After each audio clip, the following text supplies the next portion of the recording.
แกงมะนุนย้ำมะนุนผมก็จัดไปแล้วนะครับวันนี้ขอเป็นลาบนะครับเป็นลาบป๋าบอกเลยว่าลาบป๋าสูตรนี่ล้ำขนาดสวัสดีครับพ่อแม่พี่น้องวันนี้ผมจะพาพี่พี่น้องมาจัดเมนูลาบป๋านะครับป๋านี่แม่ผมก็ส่งมาให้ก่อนสงกรานต์นะได้ป๋ามาพบผมก็อัดฟีดไปเลยนี่ผมจะจัดเป็นลาบป๋าไหนนะผมก็จะจัดเป็นลาบคั่วเพราะป๋ามันเก่าแล้วจัดลาบป๋านี่จะได้มีโจกมีลาบกับเขาพองนะครับเนาะจากนั้นหาวัตถุดิบในตู้เย็นของเสร็จเรียบร้อยไปเข้าห้องครัวกันก่อนก็บอกว่ามันเป็นป๋าอย่างแดงๆนี่นะไปพอมาก็เหมือนป๋าไหนพอแหมกัมนี่ก็คล้ายๆป๋าคาบอีนะผมก็เลยอยากให้พี่น้องได้หันชัดนะครับเนาะกว่ามันเกิดดามาอย่างมาหลายๆอย่างครับถึงจะเป็นปลาอย่างกระจ้างมันก็ล้ำเหมือนกันนะครับเนาะหลังจากได้ปลามาเสร็จเรียบร้อยผมก็แช่ละลายน้ำแข็งกันก่อนจากนั้นจะไปเก็บผักกับปลาเหมือนกันเนาะผมเก็บนี่นะเป็นดีปลากั้งแล้วกับพี่ฟ้านบอกเลยขมเหมาะขนาดปลากั้งนี่นะจะออกรสชาติขมหวานนะครับพี่ฟ้านนี่จะออกขมเลยจากนั้นจะเอาผักเอาไม้หลายๆอย่างมาล้างพร้อมสะอาดกันก่อนนะครับหลังจากวันที่16มานะครับกินยำมันหนุนได้กินลาบปลานี่นาสาวแมมก็ได้มีโจกมีลาบกับเขาอย่างน้อยนึงไอ้วันพันปีบ่เคยถูกกับเขาสักเตี่ยนะครับสาวแมมนี่นานี่ก็เพราะได้ขาทุเรียนอยู่นะครับเนาะว่าเป็นคนที่มาซื้อเลขซื้ออย่างเหมือนกันนะอาศัยกินกับสาวแมมไปอันนะครับเนาะผมนี่ถึงบ่อยากเล่นบ่อยากซื้อเลยนะครับเป็นอย่างบ่ฮู้เหมือนกันเนาะเพราะผมบ่ชอบเนาะหลังจากเอาปลาแจละลายน้ำแข็งเสร็จเรียบร้อยจากนั้นก็จะมาแจ้กันก่อนเลยนะครับแรกอะผมจะเอาหนังมันออกนะซึ่งว่ามันออกยากขนาดเลยผมก็เลยหลับตั้งหนังเหมาะเหมือนกันนะครับปลานี่มันอาจจะเก่าๆอย่างน้อยนึงเด้อจะไปกินดิบกินสดมันนะปลาเก่าแบบนี้เอามา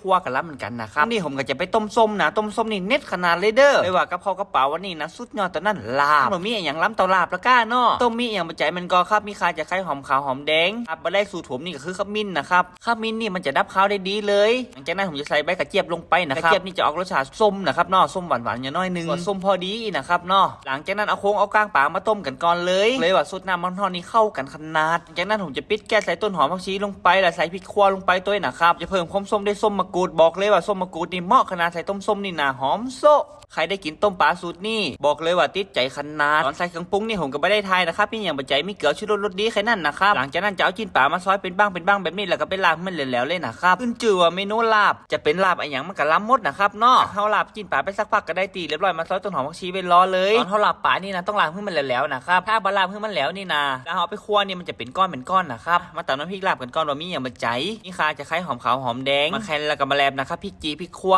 ตำแล้วเรียบร้อยผมจะไปโซ่กับน้ำมันอย่างน้อยนึงปลาเนี่ยต้องเอาน้ำพริกลาบไปโซ่กับน้ำมันถึงมันจะเหมาะจากนั้นจะมาปรุงรสชาติตามใจชอบกันก่อนเลยครับว่ามีอย่างบะใจมีเกลือชูรสหลังจากนั้นผมจะเติมน้ำต้มปลาลงไปอย่างน้อยนึงจากนั้นมาทีนี้มาคนกันก่อนเลยนะครับมันเข้ากันเลยเด้อจางอย่างเขาก็เติมที่หลังนะครับจากนั้นจะเอาลาบปลาของเขามาคั่วตักน้ำต้มปลาลงไปกันก่อนหลังจากนั้นจะเอาลาบปลาเทลงไปเลยนะครับนี่ก็มาคนให้มันสุกมันอย่างเลยนะเรียกว่าลาบปลานี่เน็ตขนาดล้ำสามแม่ยังติดใจเลยนะครับไปจิ้มมามันจางนะครับเนาะผมก็เลยใส่เกลือลงไปวันนี้ผมจะใส่เป็นส้มมะกอกนะครับได้ใส่ส้มมะนาวมะกรูดนะครับใส่มะกอกลงไปแล้วก็คนให้มันเข้ากันอย่างน้อยนึงบอกเลยว่าเน็ตขนาดใครมามากรสชาติมะกอกนี่ใส่เป็นมะนาวก็ได้นะครับสิ่งทุกอย่างมันลงตัวเรียบร้อยใส่ต้นหอมผักชีลงไปเลยจากใส่ต้นหอมผักชีลงไปเรียบร้อยก็คนให้มันเข้ากันอย่างน้อยนึงอันกับประมาณนี้นะครับต้มโค้งปลาลาบปลานี่นะเน็ตขนาดมาแคนดองน้ำปลามันก็น่าสุดยอดตอนนั้นชื่อว่าลาบสำหรับตัวผมนี่นะพักกับมันต้องนักๆหลายๆเลยมันจะเหมาะถึงมันจะล้ำบอกเลยว่าถ้าอยู่ตั้งเหนือนี่นะกินลาบนี่นะพักกับนี่ต้องเต็มสโต๊กขึ้นชื่อว่าลาบปลานี่นะใครบ่มักดิบนี่เอามาคั่วแบบนี้ก็ล้ำเด้อนี่ผมก็ขออนุญาตเป็นคั่วนะครับมันบ่ค่อยสดเรามากินดิบแบบนี้มันก็คงบ่เข้าท่า